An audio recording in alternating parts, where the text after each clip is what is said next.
Bonjour à tous, je vous souhaite la bienvenue sur la chaîne de Filmince et de Singe. Donc, après vous avoir parlé un petit peu de la musique et surdité, d'abord du point de vue des soucis que ça pouvait poser, ensuite des stratégies qu'on pouvait mettre en place pour remettre un petit peu, pour essayer en tout cas de compenser les soucis que ça cause au quotidien et surtout dans la musique puisque c'est un petit peu le sujet.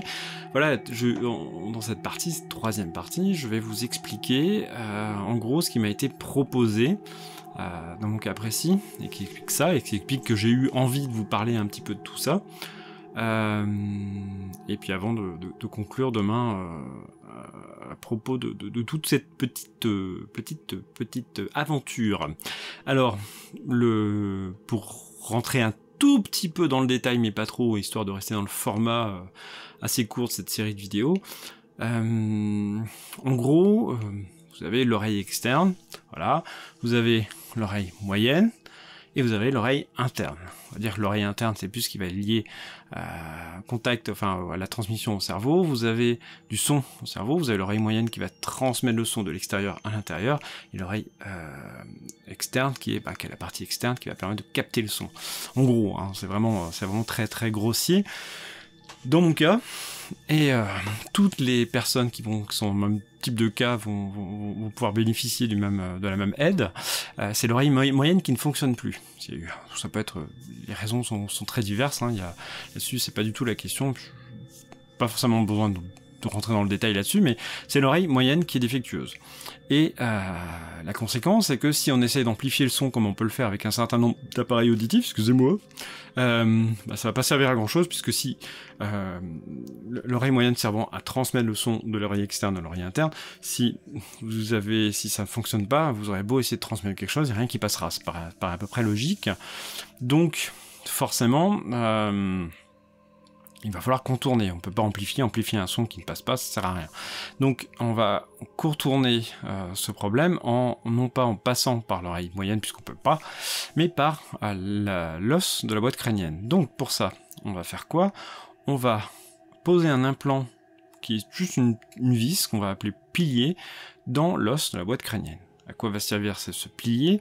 Tout simplement à transmettre la vibration sonore de l'extérieur à la boîte, à l'os du crâne, qui ensuite, de manière naturelle, va conduire cette vibration à l'oreille interne, qui va permettre ensuite au cerveau d'interpréter, etc.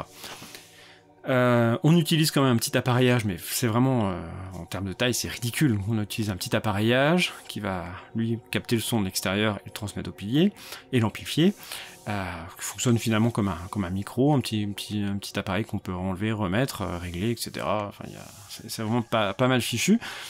Et puis voilà, c'est tout simplement, c'est juste ça, c'est juste cette vis, donc comme un implant dentaire, c'est quasiment la même chose, après un peu plus élaboré, parce qu'il faut que ça transmette vraiment au mieux le son. Mais voilà, tout simplement. Donc on contourne le problème tout simplement de cette manière. Et alors ça transforme un petit peu le son. Alors de l'essai que j'avais fait, parce que j'ai pas encore entendu, il va falloir que je patiente un petit peu que l'os se consolide autour de la vis, mais de ce que j'en ai entendu, des essais que j'ai essayé, enfin que j'ai eu l'occasion de faire, effectivement on entend beaucoup mieux, c'est assez impressionnant d'ailleurs. Par contre, le son est légèrement modifié. Alors, il y a cette spatialisation, du coup on entend les bruits, on est capable de les identifier. Quand je vous parlais de soucis de spatialisation dans le premier épisode, ce qui est impressionnant, c'est quand j'ai fait l'essai de cet appareillage, même si c'est pas avec la vis et tout ça, hein, donc forcément c'était moins bien que ça ne sera lorsque ça fonctionnera, mais c'était impressionnant parce que d'un coup j'ai redécouvert que je pouvais situer ce qui se passait autour de moi. Ça c'est assez impressionnant, c'est assez déstabilisant. Bon, je pense qu'on s'y habitue après, on s'y réhabitue assez vite, hein. Là-dessus j'ai assez peu de doutes, mais c'est impressionnant quand même sur le coup. Donc voilà, en gros, ça c'est quelque chose qui peut potentiellement concerner pas mal de monde. C'est un type d'appareillage qui est qui a l'avantage de pas être lourd en fait en termes d'intervention chirurgicale. Bon, certes il y a le bandeau qui est gros, mais au final c'est juste un petit truc, et le bandage va être enlevé demain, et voilà, c'est fini après. Il y a juste quelques petites, voilà, parce que la cicatrisation, faut que ça se fasse bien, mais à part ça, Après, c'est fini, c'est vraiment quelque chose de léger. Mais voilà, dès qu'on est dans ce cas de figure précis, de l'oreille moyenne qui ne fonctionne pas et l'oreille interne qui fonctionne bien, là, ça vaut carrément le coup. Alors, c'est proposé par un ORL, mais je pense que si vous pensez être concerné, ça peut valoir le coup de poser la question, en tout cas.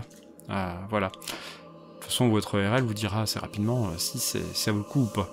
Voilà, et on se retrouve demain pour une petite conclusion sur cette série. J'espère que ça vous a plu en tout cas. Ensuite, après mardi, on attaquera sur quelque chose d'assez différent. Voilà, je finis cette petite partie de ce que j'avais à raconter. Puis voilà, on va essayer de varier un peu les formats. L'habitude commençant à rentrer. Voilà, allez, je vous souhaite un bon caniveau et à bientôt.